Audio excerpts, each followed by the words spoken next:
Hey, all you Robin, Everyone Loves the Drake podcast fans. This is the YouTube edition, and this is about the sixth or seventh time I've tried to record this video. So hopefully it'll go well today and not another take. I originally had planned to release these on January 1st and start the new 2018 year with videos. It's now April 1st, so this is not an April Fool's Day joke. Hopefully, this will appear on April 1st. And I'm going to be looking at the Young Justice book, The Secret, today, which was part of the Girl Frenzy week in DC Comics, back cover date of June 1998. I believe they had a fifth week of the month, and they came out with these Girl Frenzy books. In the back, there's a few of them that came out, like Batgirl and Donna Troy and Lois Lane. And here's some artwork for this book, which I don't know where that artwork comes from or appears in, but it's pretty darn cool. So what my plans were to originally I was going to do I lost my train of thought there for a second. All right, let's start again. What I was originally going to do was since Lonely Place of Living had come out with Tim Drake, and I was going to sorry, I'm trying to get that light out of here, and it just keeps getting worse and worse every time I move. So maybe over here is better. All right, let's try it a third time. So I was originally going to do the Jeff Johns Teen Titans run with Tim Drake because Lonely Place of Living had come out, and I didn't really know that much about that run. And of course, the future Tim Drake plays a big part in that series.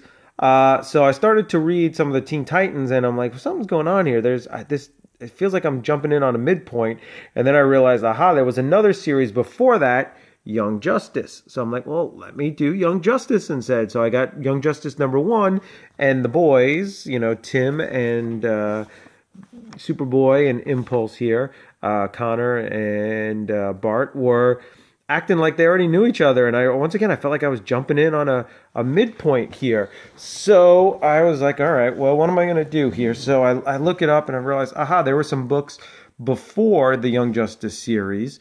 World Without Grown-Ups was one of them, and this was the very first one, the very first team up of the three, Young Justice, The Secret, part of the Girl Frenzy week. So I'm like, aha, we'll start here, and I've recorded this video several times. And my dog's legs are there. My dog is laying there. That's why I can't move this to get that light out of here. Sorry. Oh, there's her head. There's her head. Hey, girl. We went for a long walk, and she's tired. But anyway, you may hear her snore in the background. So anyway, let's take a look at this Young Justice, The Secret. And it kind of, let's do the credits here. Writer Todd DiNagazzo. Hopefully I said that right.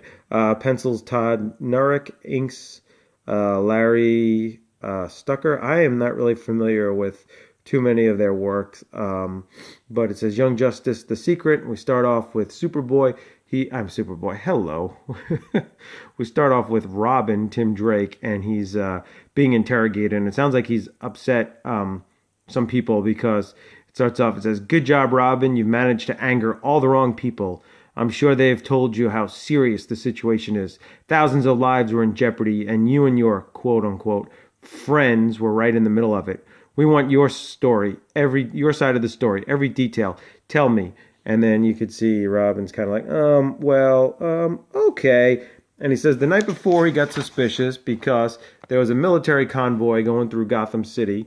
And when he showed up, so did Impulse and Superboy. And I like that, yo, Wonder Boy instead of Boy Wonder. I think I may have read that wrong. And Superboy says he saw this on CNN, and Impulse says he saw it on MTV News. And then he gives the line, "You heard it first." So that used to be their slogan. It kind of dates this a little bit. But anyway, they say that the DEO is there, and they kind of explain why they're here to the three. They say that there was this evil, horrible creature that sort of like mist, and it broke free and killed a bunch of people from their containment facility, and now they're trying to catch it. And even though the DEO doesn't like working with superpowered heroes, they're going to let Robin, Superboy, and Impulse help. And Superboy saying that they were in on the job here. So then Did I call him Superboy again? Robin said that they were in on the job. So here's Superboy, and I like his little bubbles here. Look like the elongated versions of the shape of his S there. So they're in. This guy, Dr. Charles, says, go for it. Robin's in the Red Bird. Superboy's flying. Impulse is running. He makes the comment that the town, when they get there, it was so quiet, even emptier than the showing of The Postman, which, wow, this dates that book. And Kevin Costner's in The Postman, who ends up playing Jonathan Kent. So who here all comes full circle. There's a little bit of trying to like see who was who as far as in control. Robin tells Superboy to go fly and scope things out, and Superboy's kind of like, who made you Lex Luthor? But when Superboy's retelling the story, he says he volunteered to do a little flyover, so it's kind of funny, and they kind of, have a little spat over who's going to be the leader. And I love this little scene here. Robin tells Impulse to go into camp, back to the DEO where they've set up, and Impulse just runs before Robin finishes his sentence, and then comes back and is like, yeah, what did you want me to do? And he tells him to go get one of those containment canisters. And then they make, here, this is kind of bittersweet. Robin Superboy says it. He says, when we're in the Justice League, I don't know if we'll be his teammate or his parents, which now that like Connor's been retconned out and Bart's been retconned out, it'll never happen. How sad. But Robin makes a joke about like Superboy will be the mom and he'll be the dad, and Superboy does not like that, which is funny. Now, here Bart's being interrogated. He's bored. He's kind of saying the same thing. Here you could see the people yelling at him in the shadow, and that kind of looks like Guy Gardner a little bit.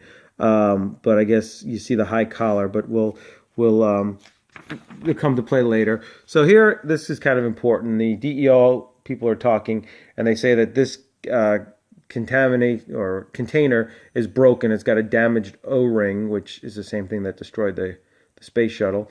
And so Bart goes and grabs it, not knowing that, and comes back with it. So here the boys have a containment canister, but it's damaged, it's broken. This horrible creature can just leak out of it, and it's kind of reminiscent of Young Frankenstein or Frankenstein with the grabbing the wrong brain. I grabbed the brain of Abby Normal.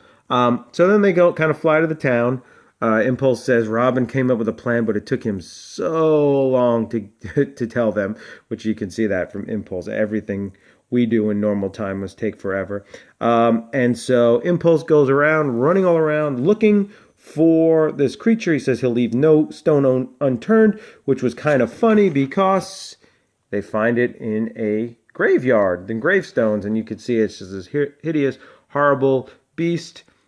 Impulse yells, "Yikes!" They rush in. Robin does this really quick, like come in, roll over, get on his feet, kind of cool. Superboy opens the canister. Impulse runs in a vortex. Superboy is able to use his tactile telekinesis to hold himself in place, get this horrible, hideous, monstrous creature into the canister, and everything's done by page 12. So something's not right. There's got to be more to it. Then the boys aren't saying what the more thing is. They're kind of just saying, yep, that's it. They're not telling their interrogators the whole story. And the whole story is that when the boys looked into the canister, they saw the face of a young girl. And the girl said, you have to please help me. Whatever the DEO told you was lies. I've been raised by the DEO because of my powers. They've kept me in jail, but I've been able to sneak out, and I can see all these other experiments that they're doing. And because I know too much, they want to kill me. They're going to send me up to this facility, and that's where people go to die, and it's not going to be good. And when you hand me over, they're going to infuse it with poison instead of oxygen. And the boys are kind of talking, and they're wondering, like, is she telling the truth? What's going on here? And while they're doing that, the creature, I guess she will call her the Secret for now, she's able to escape because the canister was broken. And she says, look, I could get out any time. I wanted you guys to trust me. I need some friends. And so what are they going to do? They're putting two and two together. This is when she tells them about the poison. And next one you know, Superboy Robin and Impulse are handing over the canister filled with a gas. Did they do it? Did they turn her over? There's some thought bubbles. Haha, missed those. And so then the DEO guys are trying to shuffle them away. Here they hook it up. Oh, here comes the poison. You always can tell poison by green. But what happens? It explodes. It blows up. Impulse and Superboy and Robin save everybody, but it looks like the creature's dead. How sad. Look at the faces of remorse. And that's that they tell whoever's investigating them that she must have died in the explosion. But little do we know, thanks to some gas pellets from the Batcave, a little, I guess, aspirin bottle that one of them was carrying, or soda bottle, she is free. It was a trick. They used some gas pellets in the canister, and now the secret, who we don't really know her name, is free. She can see what the world is like. She can go explore, and the boys have decided that because if the DEO ever finds out the truth, they'll come after her. They have to keep this as their secret and not tell anyone. And that's what they say. She was killed in the explosion. And then we find out who was interrogating him. There's that high collar. It was Max Mercury, Superman, Flash, and Batman on the screen. And the heroes are kind of like, I don't know. They're hiding something. And Batman says, and I love this, he says, they're good kids. They certainly know right from wrong. Whatever happened, I'm sure they did the right thing.